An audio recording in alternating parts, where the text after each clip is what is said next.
Dirty rooms usually aren't caused by laziness. That's the first lie modern society tells people. Because when someone walks into a messy house, they instantly make a judgment.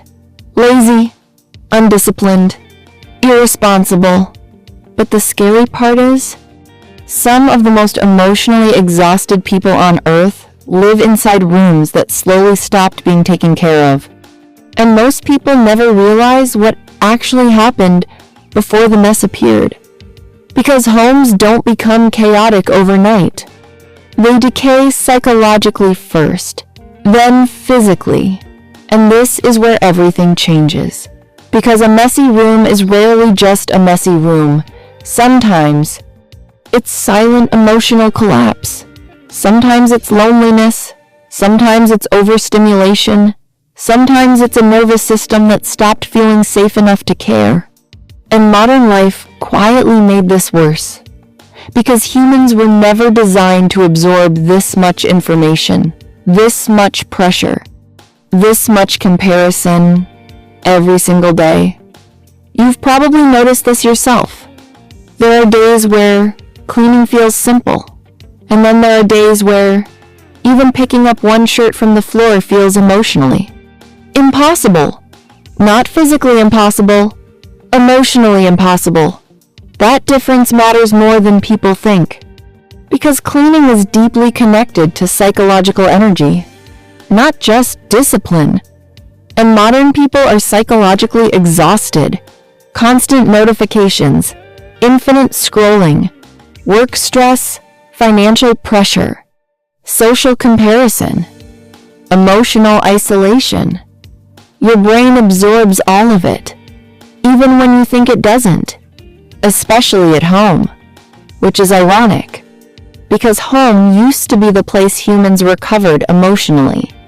Now, for many people, it's just another environment filled with stress signals, unopened emails, laundry, bills, noise, artificial light, screens everywhere.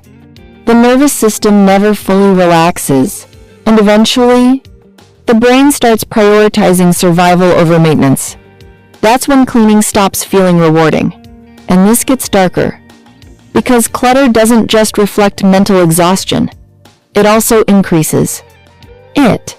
Psychologists sometimes describe clutter as visual stress. Your brain keeps processing unfinished tasks every time it looks around the room. That pile of clothes? Your brain registers it. The dishes? Your brain registers that too.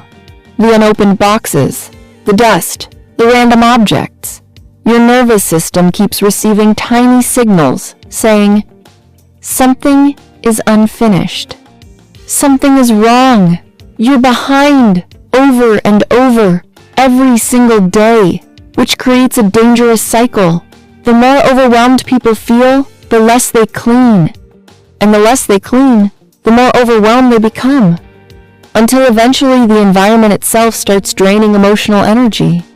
You can feel this instantly when you walk into certain homes. Some rooms feel calm. Others feel emotionally heavy, even when nobody says a word, because environments psychologically infect people. And deep down, humans know this.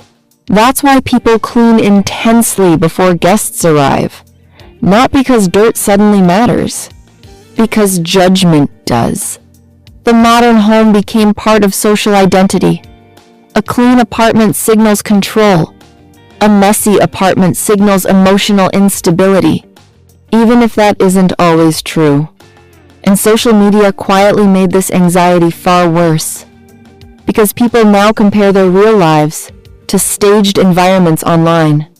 Perfect kitchens, perfect bedrooms, perfect aesthetics, perfect routines. But most people never see the exhaustion hiding behind those images, or the fact that many people clean obsessively because chaos terrifies them psychologically. That's the other extreme nobody talks about.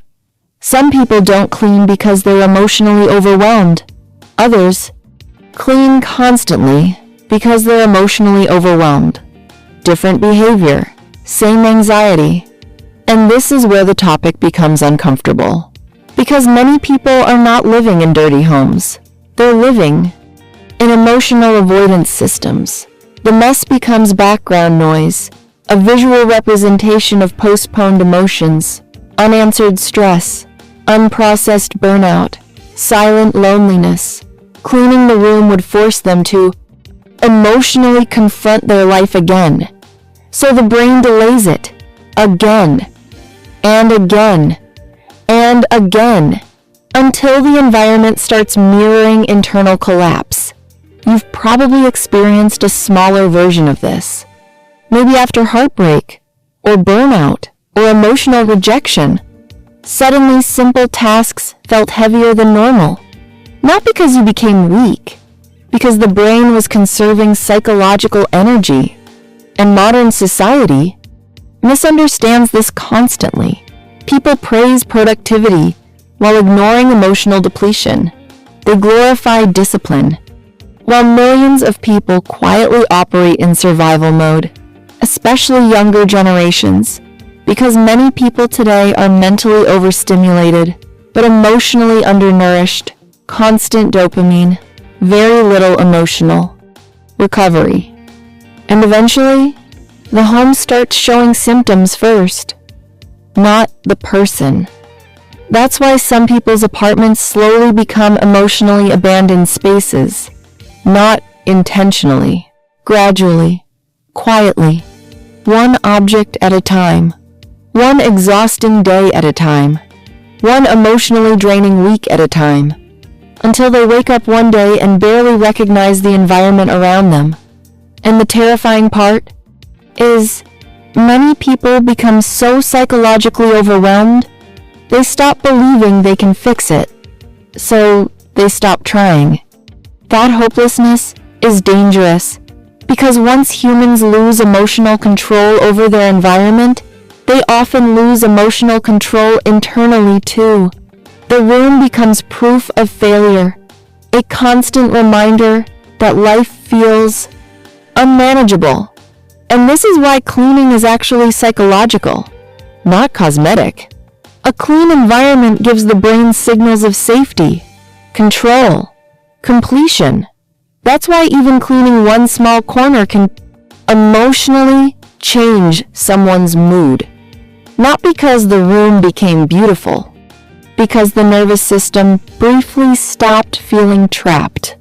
But modern culture rarely talks about this honestly. It keeps reducing everything to laziness. Because that explanation is easier, simpler, less uncomfortable. But reality is darker than that. Many people are not lazy. They're emotionally overloaded, burned out, disconnected, mentally fragmented, and their homes quietly reveal what their nervous system can no longer hide. Which is why the most disturbing part of all this is that messy homes are becoming more normal.